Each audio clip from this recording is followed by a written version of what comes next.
Bom dia a todos e a todas. Bem-vindos aos estudantes, boas-vindas aos estudantes que estão ingressando essa semana no IFRS Campos Golante, no curso integrado em Informática.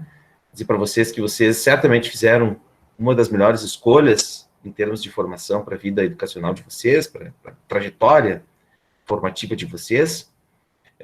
Pena que nós não podemos nos encontrar no campus presencialmente, mas acredito que hoje, né, já demos um passo importante, né, para que esse momento se antecipe para as pessoas que são de volante, né, ou que não sabiam.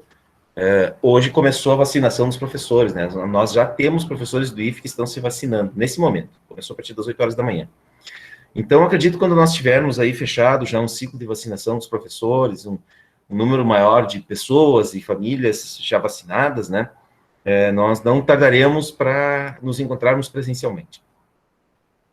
Então, espero que, né, diante da situação que nós temos, vocês possam sentir-se acolhidos, acolhidas, né, para começarem o ano letivo, mesmo que dessa forma remota, né, não é a melhor maneira, não são as melhores circunstâncias, né, mas é o que nós temos no momento e é como a gente vai trabalhar nesse período enquanto estivermos com um calendário presencial ou, enfim, com as aulas presenciais suspensas, tá?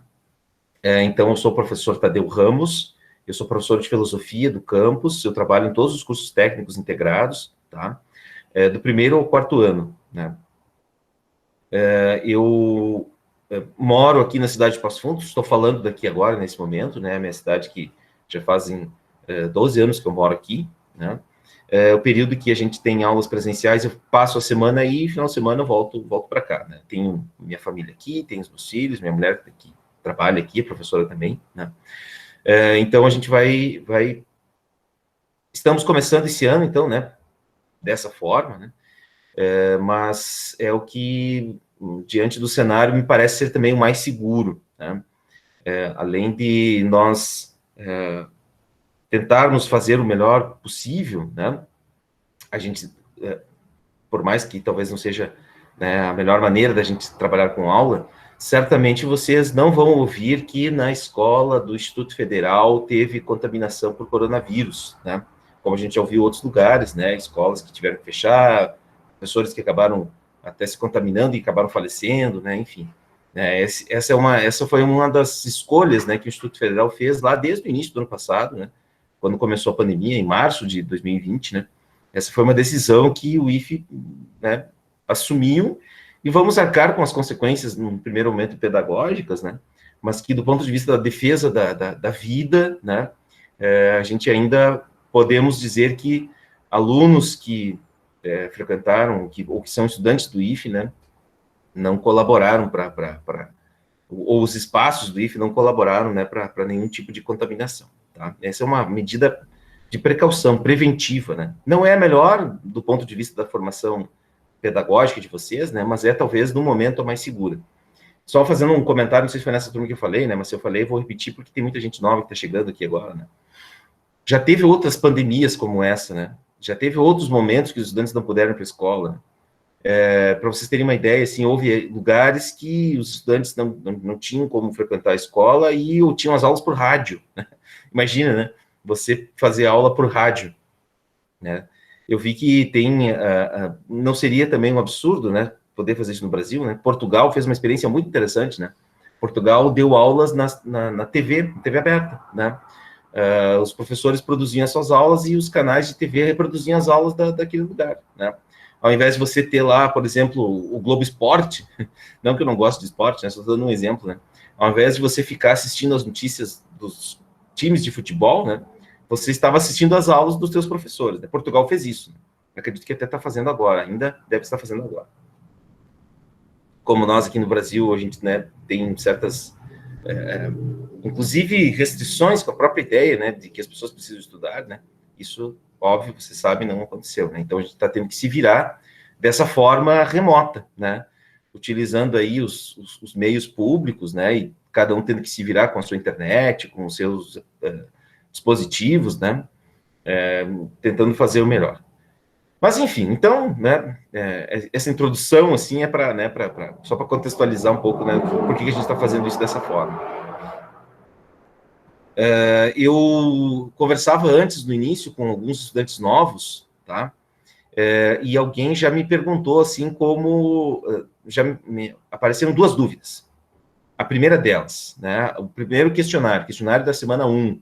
Esse questionário, ele encerraria, salvo minha memória não me engane, ele está para encerrar, deixa eu ver aqui bem direitinho, hoje ou amanhã, não tenho bem certeza agora.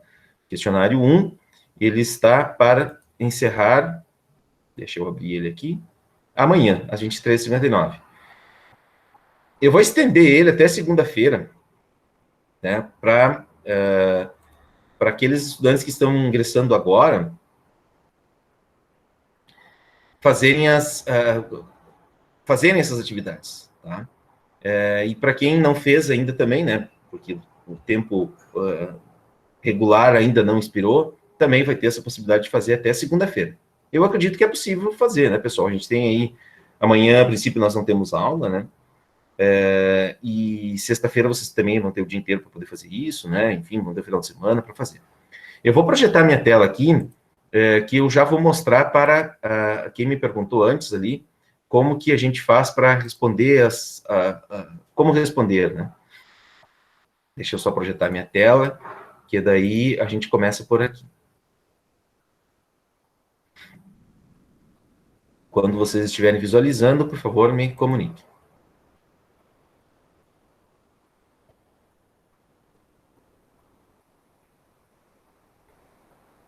Já conseguem ver minha tela? Acho que já, né? Sim, senhor. Apareceu. Sim, sim. Muito bem. Então, aqui estou no Moodle, tá? Deixa eu voltar bem no início lá do painel do Moodle. Certamente ele vai aparecer assim para vocês. Deixa eu ampliar um pouco aqui a minha tela. Para vocês enxergarem melhor. Tá? Então, vocês ingressam, né? Eu já estou partindo do pressuposto que vocês já ingressaram. Alguém ficou com alguma dúvida com relação à chave e o acesso? Alguém tem alguma dúvida com relação a isso, pessoal? Antes o Emílio me perguntou também, né, sobre a chave de acesso, eu coloquei ela ali no chat, tá? Filosofia 1, underline, 21, underline, 1. Eu mandei pelo e-mail ontem a antiga chave, que era filosofia 1, mas depois eu já retifiquei e a chave é essa que está aparecendo aqui no chat. Filosofia 1, underline, 21, underline, 1. Tá? Então, vocês vão ingressar no Moodle, tá? E aí vocês vão ter lá os cursos, tá? Que nem aqui, para mim, aparecem as turmas, né? Que essas são as turmas que eu estou dando aula esse primeiro bloco. Que está aqui, Filosofia 1, segundo ano, aqui. Eu vou botar depois umas figurinhas ali mais bonitinhas para vocês ficarem visualmente mais interessante. Eu não coloquei o vídeo de vocês da semana passada. Por isso que alguém precisa fazer isso depois também, tá? Então é assim, ó, toda semana vai ter essa configuração aqui no Moodle, tá? Semana 1 vai ter o link do encontro, tá? A primeira coisa vai ser sempre da semana o link do encontro para acessar na sala, tá?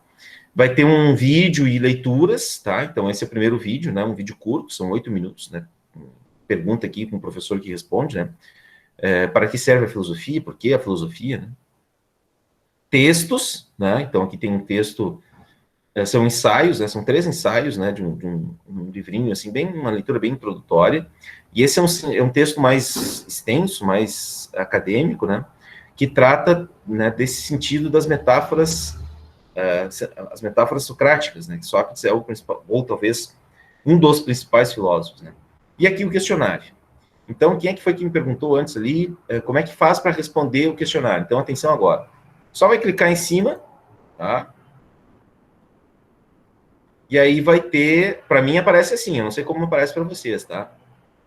Vai ter lá, em algum momento, tentativas ou, né, acho que eu já tinha aberto, né, continuar a última prévia, né, que eu abri antes para ver.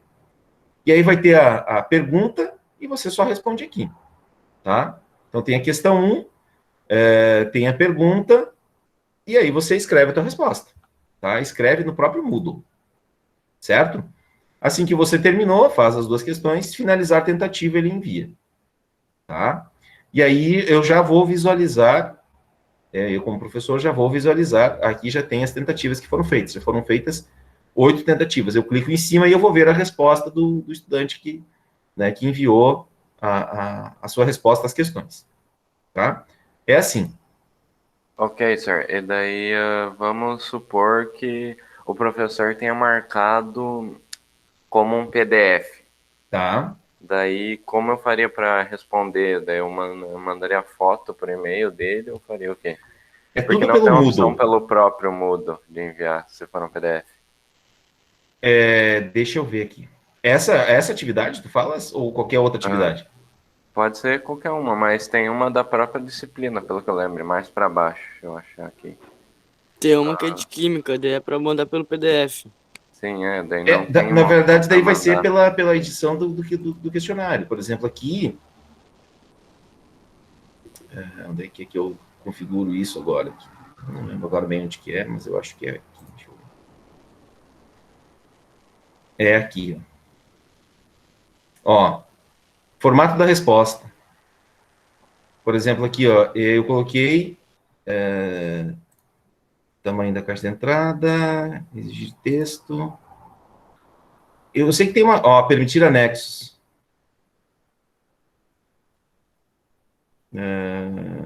Tipo de arquivos aceitos. Eu sei que tem como a gente configurar, tá? Nessa aqui agora eu não estou lembrando onde que é que faz isso. Mas eu sei que tem como a gente configurar também, né? Por exemplo, para você colocar, enviar o texto em PDF.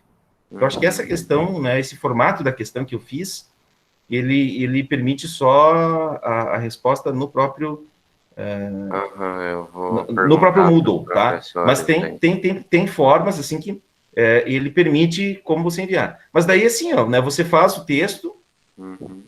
salva ele em PDF, né, faz a maneira normal de fazer um texto. Eu, pelo menos, faço assim, eu faço no Word, depois salvo ele como um PDF, e aí depois, quando vai ter, provavelmente vai ter opção, né, de enviar texto em algum momento lá da questão, você faz o mesmo esquema de você anexar qualquer outro documento em qualquer outra plataforma, né? Por exemplo, Certo. anexar um arquivo no e-mail, né? Acho que é mais ou menos a mesma lógica, né?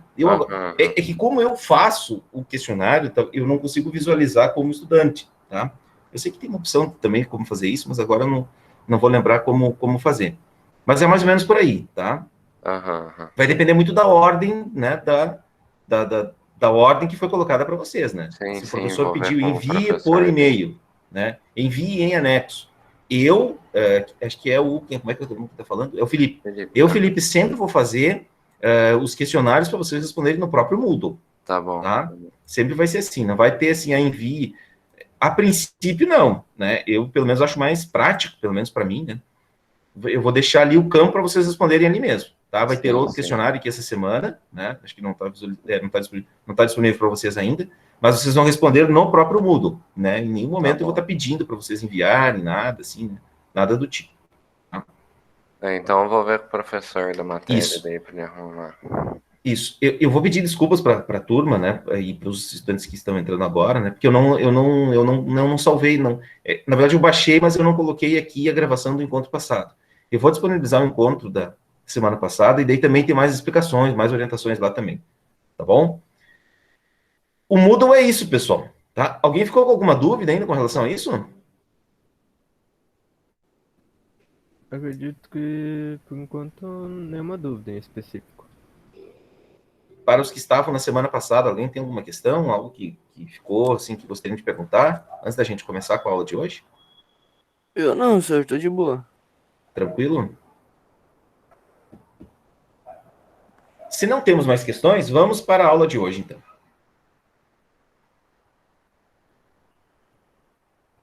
Tudo tranquilo.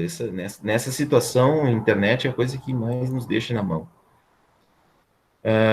Vamos lá. Muito bem. Então, hoje começamos propriamente com os conteúdos, né, referentes ao componente de filosofia 1. Eu vou combinar com vocês que a gente vai seguir o encontro até por volta das 9h30, tá? Que é aí o período, mais ou menos, assim, que eu tenho me programado para esses encontros, 40, 50 minutos, não mais do que isso, para né, a gente também não se cansar. Eu sei que vocês têm outras atividades depois também, né?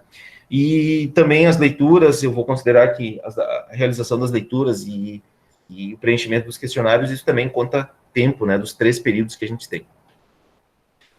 Para os alunos novos também, ainda antes da gente começar, assim, eu queria falar algo que talvez vocês tenham alguma dúvida. Até deixa eu parar aqui a apresentação, voltar lá para o chat.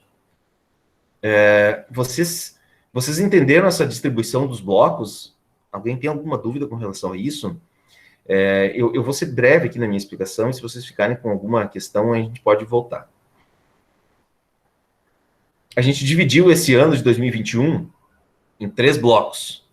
Então, nós estamos fazendo o primeiro bloco. A gente vai ter o componente de filosofia 1 nesse primeiro bloco, tá? E não vamos ter nos outros 2, tá? Então, nesse primeiro bloco, a gente vai ter todas as aulas de filosofia do ano. Serão 3 aulas por semana, o equivalente a 3 períodos por semana. Então, por isso que a gente vai ter, os encontros eles serão de 1 hora eu vou considerar para leituras e 1 hora para a realização das tarefas de vocês, tá? Para os que são novos também, né? Como é que eu avalio? É a realização de vocês das tarefas do Moodle, certo? Vão ter 10 atividades que vocês vão fazer. Não, são 6 atividades que vão valer 10 pontos. A soma de todas as atividades vale 10 pontos, tá? Na semana passada eu projetei isso na aula e né, vou disponibilizar para vocês também depois. Vai estar disponível lá no Moodle também, tá? Então, são 6 atividades que vai valer, a soma delas fechará uma nota de 10 pontos, certo?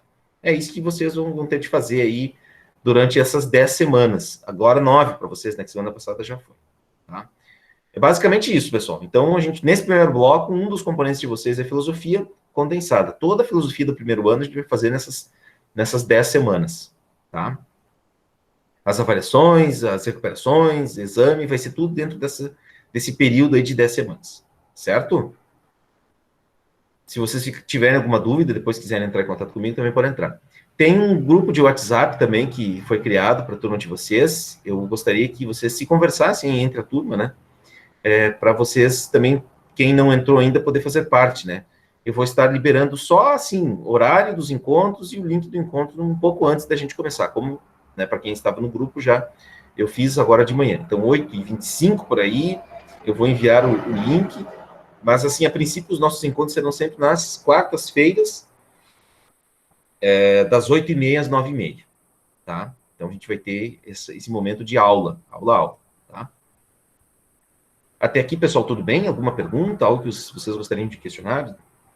Comentar? Fala, Naomi.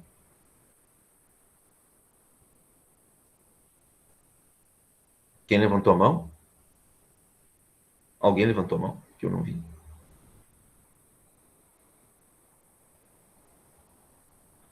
Alguma pergunta, pessoal? Não. Por enquanto, não. Muito bem. Então, vamos lá. Agora sim. Acho que alguém falou no chat.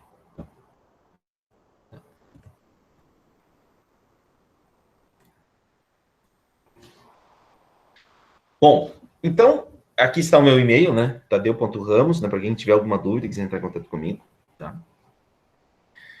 A gente vai começar, então, no encontro de hoje, a ver um pouco das origens da filosofia e o seu surgimento lá na Grécia Antiga, tá?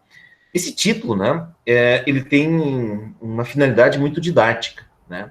A gente pode até questionar se a filosofia surgiu na Grécia Antiga, ou se ela foi uma invenção, ou se ela foi nada mais do que uma atividade intelectual da época, ou ainda, né, se o que os gregos faziam, o que significa exatamente essa filosofia. Bom, eu vou começar pela palavra filosofia, né? Depois a gente pode discutir o próprio conceito de surgimento. A filosofia, ela a gente pode entender as coisas a partir da etimologia, do significado das suas definições, tá? Então, a palavra filosofia, ela é formada de outras 2 palavras, tá? A palavra filosofia, ela é a junção de 2 radicais. Philos e Sophos, né? Philos é a tradução mais próxima, né, do que a gente pode trazer para a nossa língua, né? Porque, primeiro, né, uma parte, né, a língua grega é uma língua de significados, né? As palavras, elas significam coisas, né? É diferente, por exemplo, de palavras que nomeiam coisas, tá? Por exemplo, tem línguas que começaram, o inglês é muito assim, né? O inglês, ele nomeia coisas, ele não é tanto o significado das coisas, né? O inglês é uma língua muito pobre, tá? Pobre exatamente na ideia de transmitir sentidos das coisas, tá? Então, o grego não. O grego é uma língua muito complexa, né? Porque ele trabalha com significados. As palavras, elas têm significados, tá? E o significado, né, da palavra filosofia, né, para aquilo que nós hoje denominamos de filosofia, ela é formada por outras duas palavras gregas, sophos e philos.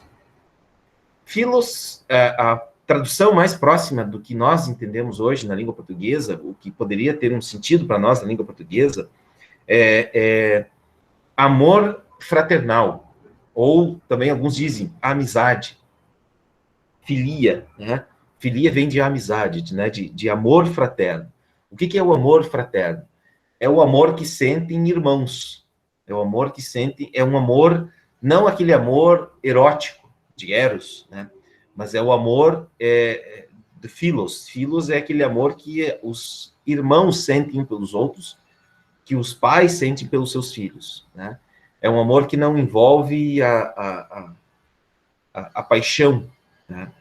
É um amor que tem uma finalidade de união entre aqueles que sentem, que têm esse sentimento, tá? Então, a gente pode traduzir filia por amor fraternal.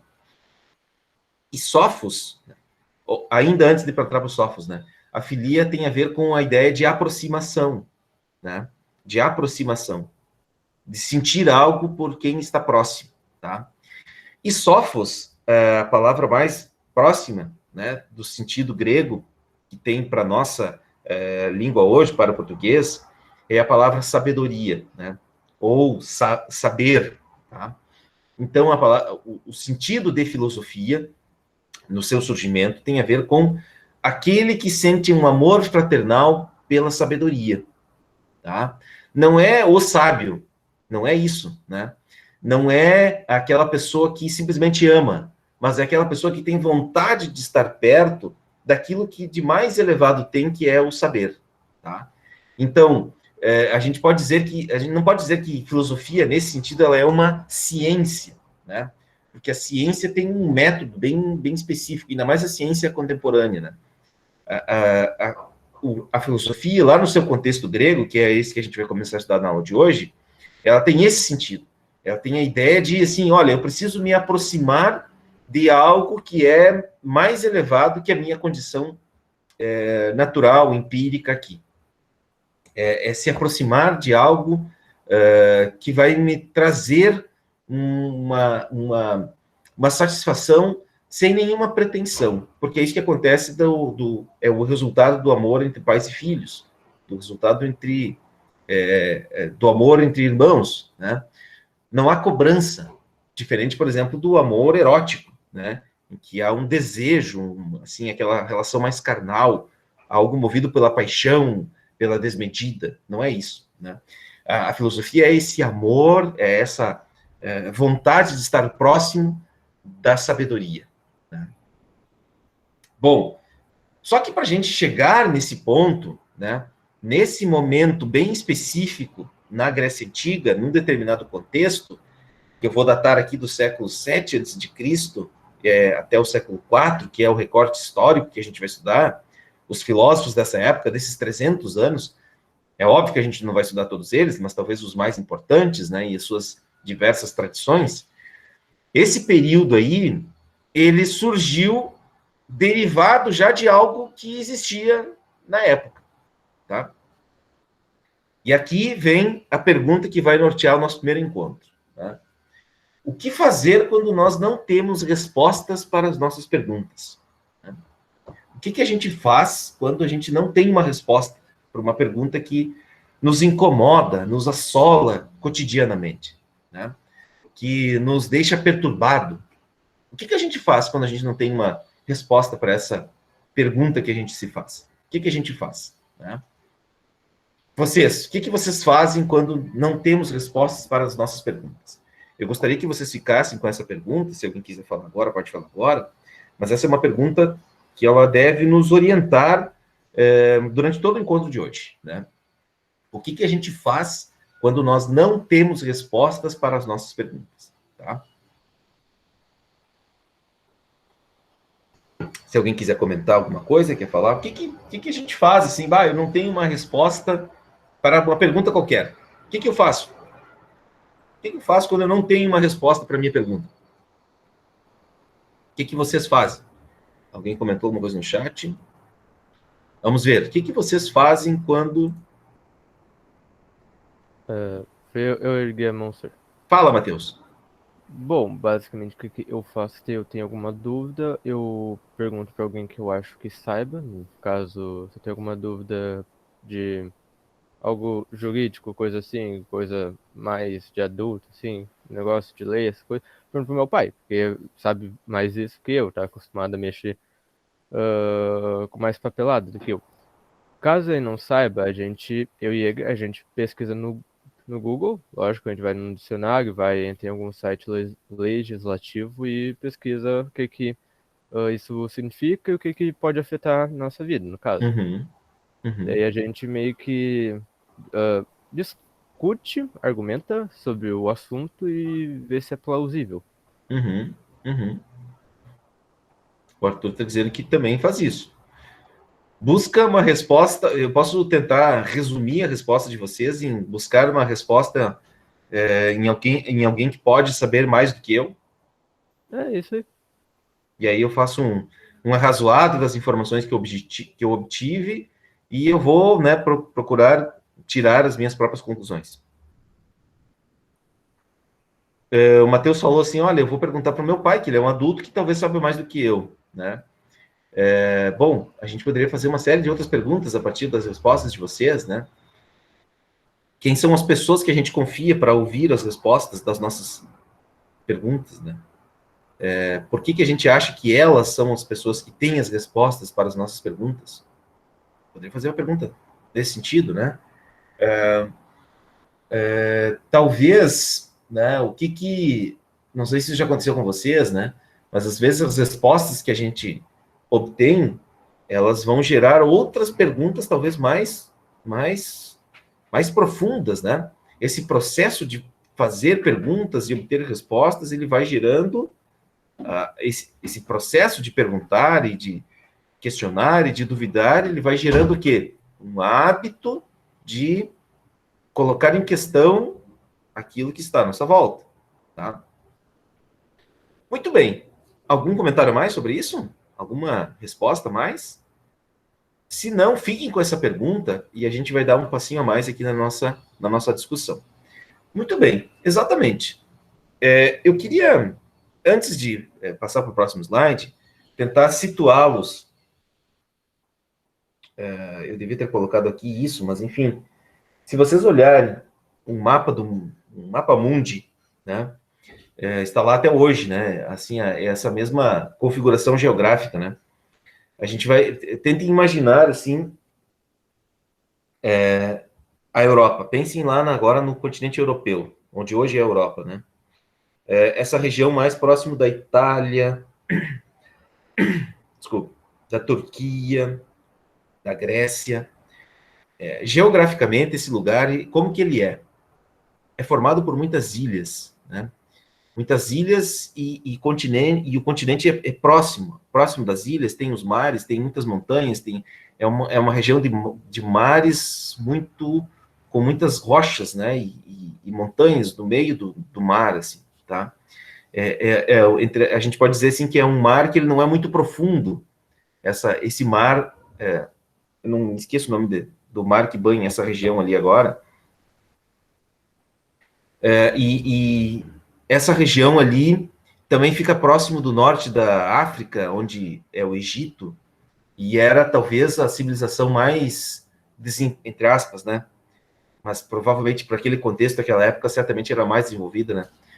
O norte da África era dominado pelos egípcios, né? E os egípcios eram quem tinha a cultura mais elaborada, né, da época, ou talvez uma das mais elaboradas da época, né? O período dos faraós, né, o período que foi elaborado, construídas as pirâmides, né, todas aquelas construções do Egito Antigo, né? E esses povos dessa região, eles faziam muito uso das navegações, né? Eles viajavam muito, né, entre aquelas diversas ilhas, né? Essas diversas civilizações, vamos dizer assim, né? Que viviam nessa região. E os povos começaram a se dar conta de uma coisa, né? Eles não se chamavam... Aqui a gente coloca todo mundo no mesmo saco, né? Mas eram diversos povos, tá, pessoal? Né?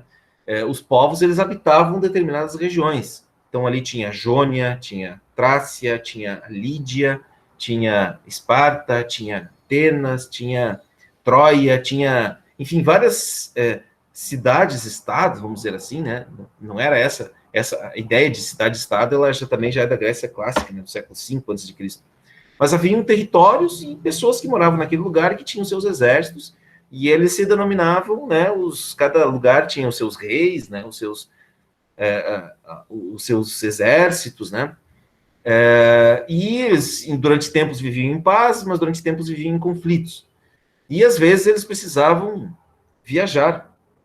E as viagens nessa região, de um lugar para o outro, muitas delas eram realizadas pelo mar. E, ao fazer contato com diversas culturas, né, esses povos começaram a se dar conta que, talvez, aquelas histórias que eles acreditavam não faziam tanto sentido assim, né? Eles começaram a se questionar assim, bom, será que isso que nós cremos de fato é a verdade? Tá? Então, será que isso é o que mais me aproxima da sabedoria? Tá? Bom, eu estou antecipando algumas coisas aqui, né?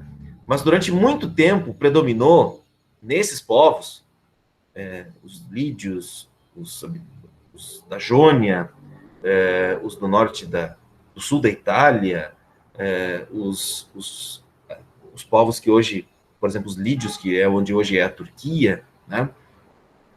Eles acreditaram durante muito tempo e aqui eu quero resgatar um pouco desses nossos primórdios culturais, eles acreditaram muito tempo em narrativas mitológicas, tá? E aqui as mais conhecidas são aquelas das epopeias, né? Vocês vão ter uma disciplina de literatura, que certamente vocês vão estudar um pouco isso também, né? Aquelas narrativas que contam as histórias desses povos, dos conflitos entre eles, né? Das guerras entre eles. E a principal epopeia, as duas principais epopeias que nós temos são as obras de Homero, a Ilíada e a Odisseia. Tá? E também histórias que se denominaram de tragédias, tá? Que daí também já é lá do século V, VI, VII a.C., né? Que são histórias contadas ou representadas que ensinavam valores e ofereciam uma explicação acerca do ser humano, baseado em certas características. Esse ser humano, né? Um ser humano que tem certas características: a coragem, a astúcia, a ira, a paixão ou a benevolência. Basicamente, essas histórias elas abordavam temas como o destino do ser humano, os dramas enfrentados por ele, os seus conflitos, né? Então, essas histórias, pessoal, as duas mais conhecidas é a Ilíada e a Odisseia. Então, depois eu quero mostrar um pouquinho para vocês, né, também de como que essas histórias elas foram escritas. A diferença é que a obra, a Ilíada e a Odisseia de Homero, elas foram escritas. Gravem bem isso, né? Elas são histórias que elas foram contadas durante muito tempo, tá? Durante 300, 400 anos, imagina-se. Mas chegou um determinado momento que Homero escreve essas cartas, né? Escreve essas histórias. E aqui vocês estão diante das duas principais obras fundadoras da literatura ocidental, que é a Ilíada e a Odisseia. Existem rios de tintas escritos sobre essas duas histórias, tá? A Ilíada conta a história da Guerra de Troia, né? aquela história do cavalo de Troia, você deve ter ouvido falar sobre ela. Tem muitas narrativas, tem muitos filmes que foram feitos narrando a história, né, do conflito entre os gregos e os troianos, né, e a invasão dos gregos em Troia usando um cavalo de pau, né, a construção de um cavalo de pau que os gregos deram como presente aos troianos, mas que dentro do cavalo tinha vários guerreiros, né, que invadiram então as muralhas de Troia, e a partir dessa invasão eles conseguiram quebrar os portões que fizeram com que todo o exército grego invadisse a cidade de Troia e aniquilasse, matasse os seus reis, matasse o seu rei, né, e os seus discípulos, os seus descendentes, né, e conquistasse então a última cidade que ainda não tinha sido dominada por Agamenon, que era o grande rei, né, do que na época se chamava Grécia. E a Odisseia é um outro livro fantástico também, que eu pretendo, é a próxima grande leitura que eu quero fazer, né? Eu conheço a história, mas eu nunca li toda ela, né? E a história de Odisseu é a história do retorno, Ulisses, né? Tem algumas traduções que chamam dele de Ulisses, né? Mas eu prefiro Odisseu, que é a nomenclatura grega, né? O Odisseu que volta para sua cidade, né? O Odisseu demora 20 anos, ou melhor, a Guerra de Troia demora 10 anos, e o Odisseu demora mais 10 anos para voltar para sua casa, né? Então, a Odisseia é a história do Odisseu, que é o personagem central, né, da Odisseia, voltando para sua casa. Uma outra aula eu falo mais sobre essa história aí, porque ela, assim, ela gera muitas discussões, muitas reflexões. Tá? Mas, enfim, aqui, nessas duas obras, pessoal, só para dar um exemplo para vocês, né, de como que essas histórias que antes elas eram narradas, elas passam a ser escritas agora. Homero, então, escreve essas histórias, que são recheadas, né, de narrativas mitológicas, né, de cenas que entraram para a história da cultura ocidental, que são cenas, obviamente, mitológicas, tá? Mas que elas foram narradas e elas tinham uma finalidade, elas tinham a função de ensinar valores e transmitir valores para as pessoas que viviam nessa época.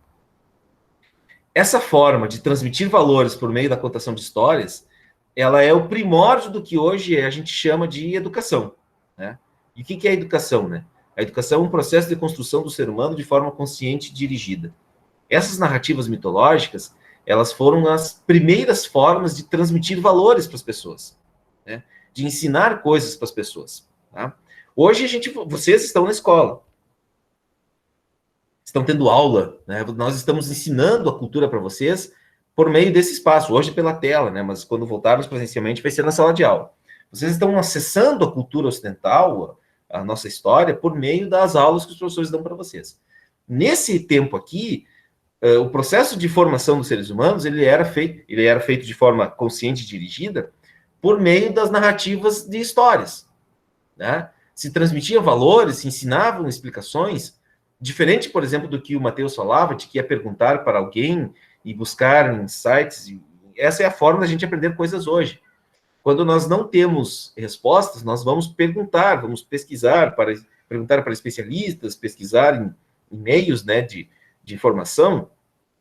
Na época que a gente vai estudar agora, que a gente está começando a estudar agora, aqui no primeiro ano, a forma de as pessoas aprenderem era por meio da escuta dessas histórias, tá? Então, essas histórias, por exemplo, a Ilíada, a Odisseia e outras tantas que existiam na época, outros mitos, né, elas eram a teogonia, por exemplo, né, que é a história dos deuses gregos, né, da guerra dos deuses, do conflito, do nascimento dos deuses, das traições dos deuses, elas eram, todas essas histórias, elas eram contadas oralmente, elas eram transmitidas oralmente, tá? Elas eram passadas de geração em geração por poetas, os aedos, como eles diziam, né? Que eram pessoas que ficavam andando pelas cidades. Olha que interessante isso, né? Pessoas que passavam andando pelas cidades, faziam reuniões com as pessoas do lugar e contavam essas histórias, narravam essas histórias. E ao fazer isso, eles estavam ensinando certos valores para aquelas pessoas. Essas histórias, predominantemente, eram histórias que envolviam as guerras, os conflitos, né? Personagens que participavam nessas guerras, tá? Então era assim que eram transmitidos os valores. Esse era o processo de educação desses gregos, desses povos antigos, tá? O conjunto de tudo isso, né, a gente chama hoje de paideia grega, né? A finalidade da paideia grega, desse processo educativo, era formar pessoas que tinham areté. Como eu falei para vocês, né, os gregos, as palavras gregas, elas tinham sentido. Uma pessoa com areté era uma pessoa virtuosa, uma pessoa excelente, no sentido de ser uma boa pessoa, tá? A finalidade, a função da educação era formar cidadãos virtuosos. Cidadãos não. Formar pessoas virtuosas. Cidadão é um contexto bem da Grécia, de Atenas em específico, né? Mas para a época, né, desse contexto aqui, era formar uma pessoa excelente, uma pessoa virtuosa. O que é uma pessoa virtuosa? É aquela que está mais próxima do que há de melhor em ser humano. Não sei se estou sendo claro, né? Mas esse é o sentido, né? Então, todo esse processo de contar histórias, transmitir valores, ele é muito diferente do que nós fizemos hoje, né? Mas é importante que a gente volte lá nas nossas origens, porque a gente ainda vai ver que muito do que se faz hoje tem aspectos muito parecidos com a maneira como as pessoas acreditavam nessas histórias que eram narradas para elas, né? Bom, então, eu estou falando um pouco de um tempo chamado tempo homérico, né? Esse tempo que é do século XII a.C. até o século VIII a.C. Vejam, são então assim, pessoal, na pior das hipóteses, nós estamos falando aqui de um contexto de 3.200 anos antes do tempo presente, tá? 3.200 anos antes do tempo presente, até 2.800 anos antes do tempo presente, certo? Que é mais ou menos esse contexto aí. E por que a gente está estudando os gregos e não estamos estudando africanos, nórdicos, os vikings? Por que a gente não está estudando isso? Porque a nossa matriz cultural predominante no Ocidente é essa do povo grego. A nossa literatura começa com eles, a filosofia começa com eles,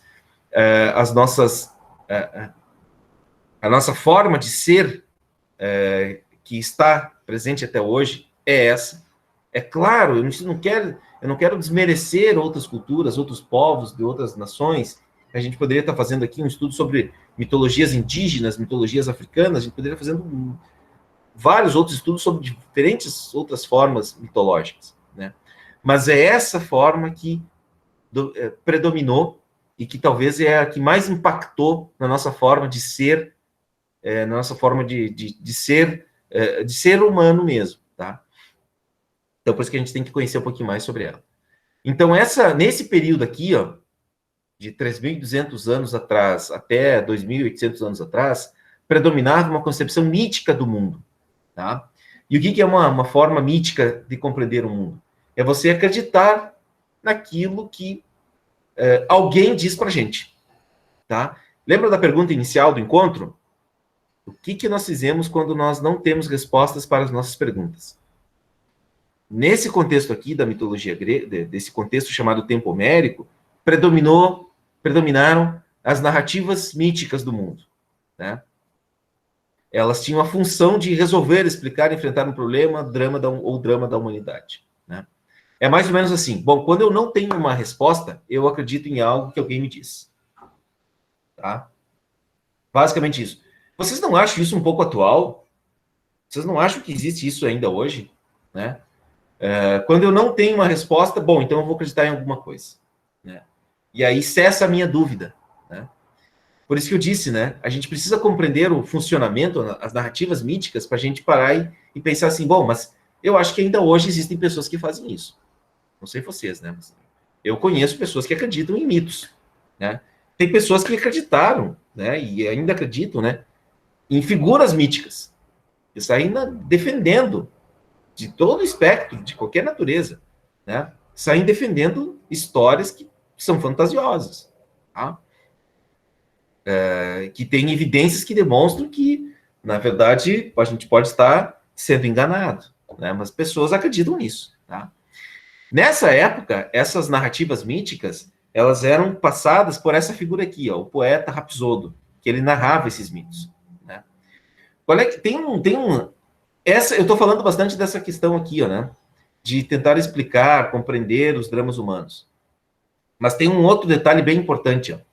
Um mito, muitas vezes, ele representa a unidade das pessoas, tá? Quando todos creem num mito, aqueles que creem no mito, eles se sentem unidos. Eu acredito, não, mas eu acredito, o fulano também acredita, a outra também acredita, o fulano também acredita, então a gente tem uma união em torno disso, tá? Isso dominou durante muito tempo, e isso é movido por formas de ser humano muito específicas, né? Jeito de ser, um jeito de ser, tá? Tem pessoas, como o Matheus falava antes lá no início, tem pessoas que elas buscam mais respostas para suas perguntas. Tem pessoas que elas foram formadas a acreditar em determinadas pessoas porque elas supostamente estariam dizendo a verdade. Ah, não, mas o fulano falou. Ah, a autoridade na qual eu acredito falou. Então é verdade, né? Bom, e aí tem mais pessoas que creem nisso? Bom, então é mais verdade ainda, porque tem mais pessoas que acreditam nisso, certo? Então o mito, ele consegue criar um sentimento de unidade entre as pessoas, né? Você acreditar num mito, né? Enfim, vocês têm alguma pergunta, algo que vocês gostariam de questionar sobre isso até agora, pessoal? Fazer algum comentário? Se eu estiver falando muita bobagem, por favor, me interrompam. Alguém gostaria de... Acho que não Sim. tem muita coisa para acrescentar, mas tá legal, senhor. Continue. Bom, então, essa figura aqui, ó, né, o poeta Rapsodo, ele que narrava o mito. Olhem só. Então, é mais ou menos assim que funcionava. Ó. Como eu falava para vocês, ó. Aqui nós estamos num espaço público, esse é o poeta, e essas são as pessoas que estão ouvindo. Tá? O que lhes parece ao olhar essa imagem? O que vocês, depois disso que eu falei, como é que vocês compreendem essa imagem? Vamos lá. O que vocês, assim... essa pintura aí, o que ela revela? O que ela demonstra? Bom, no meu ver, parece que eles estão Desculpa, aqui fascinados. eu ainda não sei, não conheço as vozes de vocês. Pode dizer o seu nome, por favor? E eu não estou vendo também quem está falando. Matheus. Vai lá, Matheus, fala. Ao meu ver, essas pessoas estão encantadas, fascinadas pelo que o homem diz. Elas estão prestando mais atenção porque parece que é um assunto mais interessante para a vida delas. Tipo, parece estar agregando alguma coisa ou tipo explicando, como tu mesmo disse, que é assim que buscavam algumas formas de informação, que alguém dizia uma autoridade, daí então passava a ser a verdade. Então Sim. elas estão, ao meu ver, fascinadas, encantadas pelo que o homem diz. Uhum. E alguém tem algo que gostaria de comentar, acrescentar mais?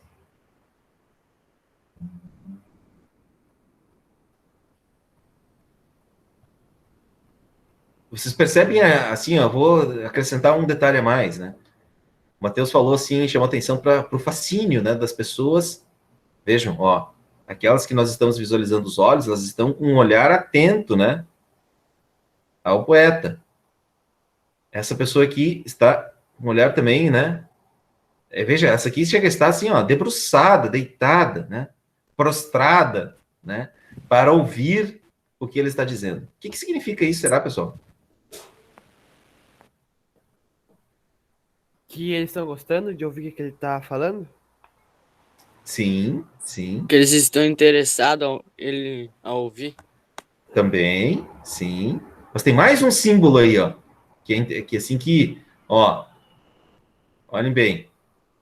O interesse, Olhar né? nos olhos do... Estão atentos, estão olhando aos olhos. Olhar apaixonado.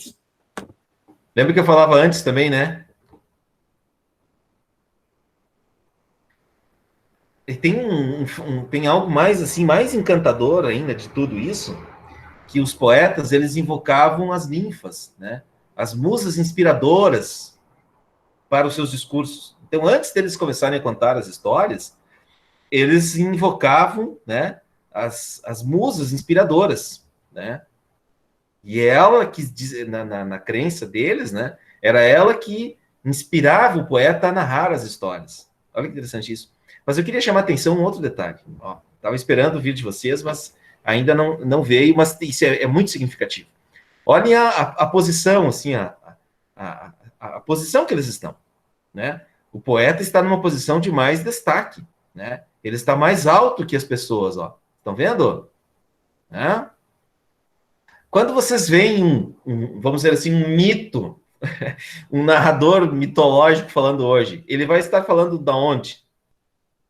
Geralmente eles se colocam, né, numa posição mais elevada, né? Esse mecanismo, né, de se prostrar, né, diante do que está narrando, é bem característico, né, da narrativa mítica, né? Bom, mas enfim, não quero me estender muito, e queria fazer ainda uma outra pergunta para vocês. Bom, isso eu vou deixar para a próxima aula, que a gente já está acabando. Eu quero só fazer, assim, trazer mais um aspecto aqui para essa aula de hoje. Bom, tá dando para entender, pessoal, então? Os gregos, as pessoas dessa época, elas respondiam às suas perguntas a partir ou elas se satisfaziam com as suas dúvidas a partir das respostas, dos valores que os poetas transmitiam por meio das suas histórias, tá? E eu queria mostrar para vocês aqui uma história, duas, eu trouxe duas, né, mas talvez a gente dê tempo de analisar somente uma, tá? Que ela está disponível para leitura, é uma das histórias disponível para leitura lá no Moodle, né? No ambiente de aprendizagem lá para vocês lerem. Tá? Olhem só. Essa tem a história do mito de Ícaro, tá? Mas essa eu vou ficar com a história da Caixa de Pandora. Já ouviram falar dessa história? Da Caixa de Pandora? Eu já, mas eu não faço ideia do que se trata. Eu também. Já ouviram falar da história da Caixa de Pandora? Eu já ouvi falar que era uma caixa que guardava todos os mais do mundo. Uhum. Exatamente. E aí, o que mais? Eu ouvi falar uma vez num jogo, um tal de God of War, mas eu não sei se tem alguma coisa a ver. Você ouviu falar o quê? Foi quem que falou agora por último? Foi eu, Lucas. Lucas. E dizia o quê? Como é que era o cenário lá, Lucas? Era meio que alguma coisa grega, tá ligado? Tá. E aí, aconteceu o que lá? Eu não sei direito a história, eu só vi tipo por cima, mas é alguma coisa assim que, como é que eu vou dizer? Ela guarda alguma coisa, tá ligado? Eu não sei se é exatamente como ele falou, não sei quem falou ali dos males do mal do mundo, mas ela armazena alguma coisa importante. Sim, sim. E o mito de Ícaro, vocês já ouviram falar? Sim. Também já ouviram falar? Sim. Vocês conhecem a história? Deixa eu ver se alguém tá falando lá no chat alguma coisa.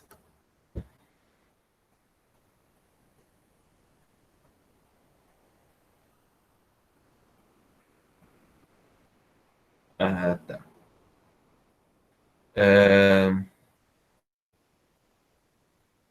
Deixa eu abrir o Moodle, que eu tenho o texto lá e a gente vai dar uma lida rápida no texto. Olha só. Eu vou pegar o da Caixa de Pandora. Tem que configurar ali, ó. Aqui escrevi a Caixa de Pandora. Mas é a Caixa de Pandora. Olha só, o texto está tá com uma agropecuária ainda para vocês aqui, mas é o mesmo curso, é o mesmo texto da informática. Olha só. Então, diz a história. Essa é uma versão muito simplificada, tá? Mas, assim, só para vocês entenderem um pouco o que os mitos narravam. Então, assim, como é que era? Vamos reproduzir a cena. Era o poeta narrando, né, e as pessoas ali ouvindo. Essa história ela era contada com muito mais detalhes, né, tinha toda uma introdução, toda, né, uma explicação, e aí vinha a história. Mas a história, em síntese, é essa aqui. Então, a Caixa de Pandora. A mulher não fora ainda criada. A versão, bem absurda, é que Júpiter a fez e a enviou a Prometeu e seu irmão, Epimeteu, para puni-lo. Vejam bem, a mulher foi enviada para Prometeu e o seu irmão para puni-los pela ousadia de furtar o fogo do céu e ao homem por tê-lo aceito. Entenderam já o sentido disso, né? Então, a mulher, olhem só, pessoal, depois a gente fica se perguntando, né? Por que as mulheres têm salário baixo hoje? Tá? Desde as narrativas mitológicas de 3.000 anos atrás, a mulher já era colocada como uma punição para a cultura. Tá? Então, assim, ó, agora eu vou decepcionar alguns aqui, enfim, né?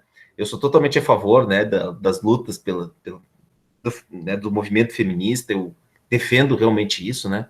Mas a gente precisa entender um sentido muito mais amplo, né, do papel da mulher ao longo da história. Se a gente for observar e buscar, assim, nos mais diferentes espectros culturais, o papel da mulher sempre foi um papel, né, de ser um peso para o homem, né? Aqui, vejam aqui, ó, né? Primeiro mito, um dos primeiros mitos dessa história, ela deve ter, na pior das hipóteses, algo em torno de uns 4.000 anos, pessoal. Não menos do que isso. E desde lá, já se narrava a mulher como, né, um lugar, ou, enfim, a posição da mulher como, né, bem, colocando ela numa condição sempre inferior ao homem. Nesse caso, até como um castigo.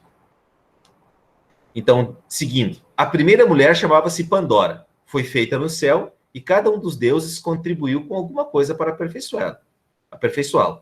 Vênus deu-lhe a beleza, Mercúrio a persuasão, Apolo a música e por aí vai. Assim dotada, a mulher foi mandada à terra e oferecida a Epimeteu, que de boa vontade a aceitou, embora advertido pelo irmão de ter cuidado com Júpiter e seus presentes. Epimeteu tinha em sua casa uma caixa, na qual guardava certos artigos malignos, de que não se utilizara ao preparar o homem para a sua nova morada. Pandora foi tomada... Outro detalhe aqui, ó, bem importante.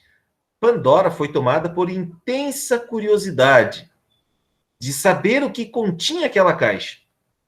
E certo dia, destampou-a para olhar. Atenção para esse detalhe. Pandora foi tomada por intensa curiosidade. Assim, escapou e se espalhou por toda a parte uma multidão de pragas que atingiram o desgraçado homem, tais como a gota, o reumatismo e a cólica para o corpo, e a inveja, o despeito e a vingança para o espírito. Males do corpo e do espírito, então.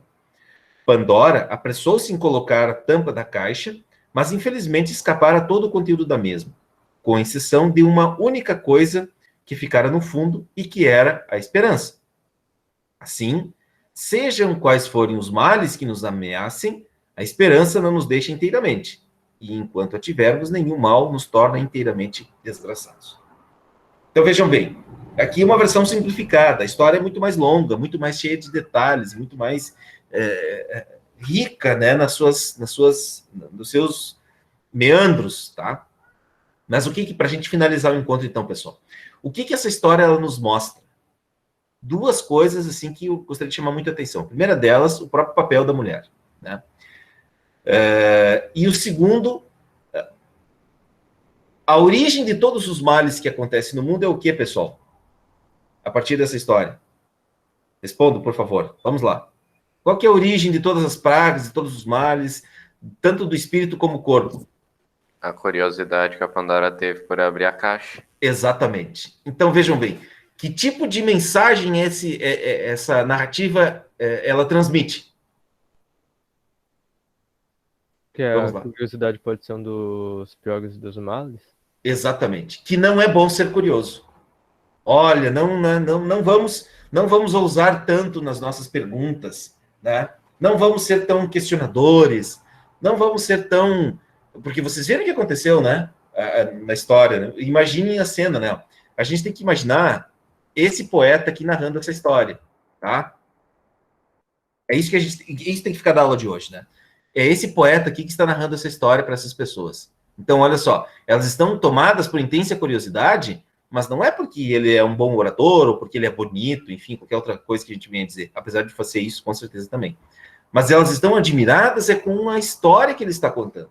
Bom, então, veja, isso é o mito, em linhas gerais. O mito é você acreditar numa história narrada por alguém que tenha uma autoridade, no caso aqui dos gregos era o poeta, não é só gregos, né, pessoal, enfim, os povos dessa época, vamos colocar assim, num grande contexto aqui, que não eram só gregos, né, mas enfim, eram todos os habitantes do que é hoje o sul da Itália, a Turquia, o norte da África, as ilhas onde hoje é a Grécia, enfim, uma série de lugares. Todas essas pessoas acreditavam nessas histórias e elas respondiam aos seus dramas e os seus dilemas e as suas formas de enfrentar o mundo e ver o mundo a partir dessas histórias como essa aqui, né? Por exemplo, o outro caso, né? O mito de Ícaro, né? Ícaro é filho de Dédalo, né? Dédalo, eles fogem de um lugar e o Dédalo tem a ideia de fazer o seguinte, ó, construir asas e colar, né? Eles fez umas asas de cera, né? A partir de cera, não lembro agora de onde que ele conseguiu a cera, né? Mas na história tem lá, depois vocês podem olhar com mais calma. E o Dédalo, que é pai de Ícaro, falou: olha, Ícaro, o negócio é o seguinte, ó, para nós fugir daqui, a gente precisa fazer o quê? Não pode se aproximar muito do sol, porque senão vai derreter a cera que prende as velas aqui nas nossas asas, e também não pode voar muito próximo do mar, porque senão a maresia vai soltar as penas das asas que a gente está fazendo aqui. Isso Dédalo, vejam, o pai do Ícaro falou para ele: olha, você deve fazer isso, né? O que o Ícaro faz? Quando ele percebe que está voando, né, e que está conseguindo fazer aquilo que ele tinha sugerido, ele desrespeita a ordem do pai. Ele não dá ouvidos ao que o pai falou para ele. E aí o que acontece?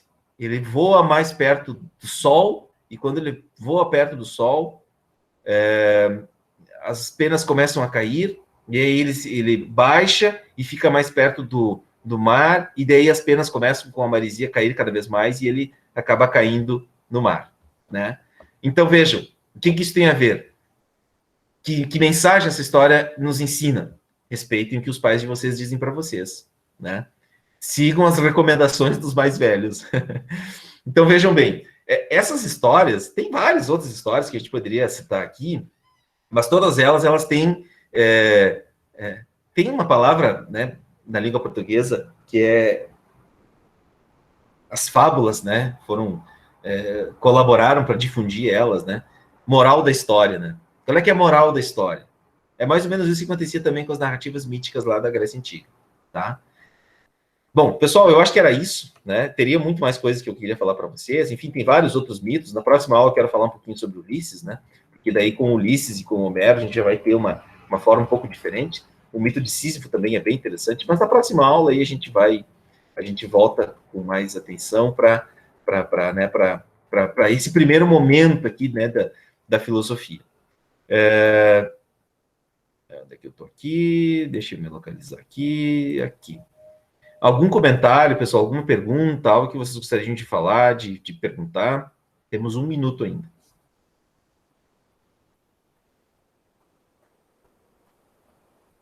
Não, senhor, acho que bem tranquilo a aula. Bem boa. Sem muitas dúvidas. Que pena, eu gostaria que vocês tivessem muitas dúvidas, com Deus. Né? Que vocês ficassem com a cabeça efervescente, com muitas perguntas, né? Mas, enfim, eu entendi o que você quis dizer, né? Eu vou, então, encerrar a gravação. Ela vai estar disponível para vocês, né, logo mais. Assim que eu receber no meu e-mail, eu já salvo e posto lá no Moodle, assim como a aula da semana passada também, né? Eu vou estender esse questionário, né, da primeira semana, então, até segunda-feira, né, depois do final de semana. E mais tardar, até sexta-feira, eu já estou liberando um novo questionário sobre os assuntos e conteúdos que a gente viu essa semana, tá bom? Se vocês tiverem alguma pergunta, alguma dúvida, quiserem entrar em contato comigo, falar comigo também, vocês podem me mandar um e-mail, né? Ou também entrar em contato via WhatsApp ali do grupo. Eu sugiro que os novos, então, entrem em contato com os colegas aí, eu vi que já teve algumas conversas no chat, né? Nós temos um grupo e quem quiser fazer parte desse grupo também pode entrar lá, até seria interessante. Certo, pessoal? Então, de minha parte era isso. Agradeço a atenção e a presença de vocês aqui hoje. Deixa eu só fazer uma corrida rápida nos nomes, né, dos que estão aqui. O Arthur, o outro Arthur, Eduardo. Eu preciso que vocês depois coloquem os nomes de vocês no perfil, tá? O Emílio, Espíndola, esse aqui eu não sei quem que é, por exemplo. Fzinho 7, né? Eu preciso que tenha o nome da pessoa aqui. Gabriela Osterman, Gustavo, Ellen, João Augusto, Laura, Lucas, Iago, Lutzi, que é o Vitor, acho que é, né, Vitor? Matheus Cauã, Vitor Natanael. Ótimo. Matheus Cauã, Murilo, Naoma, Pablo, Samuel e Vitor. Então, esses os presentes no encontro de hoje. Eric Faria dos Santos. Ótimo, obrigado, Eric. Muito obrigado. Depois, se você puder, eu te pedir esse favor, né, de você alterar no teu perfil e colocar o seu nome. A não ser que você tenha uma razão específica para isso, tá? Certo, gente? Então, agradeço a presença de vocês. Sei que vocês têm outros encontros logo mais. Tá bom, obrigado. Estou encerrando a gravação. Ok.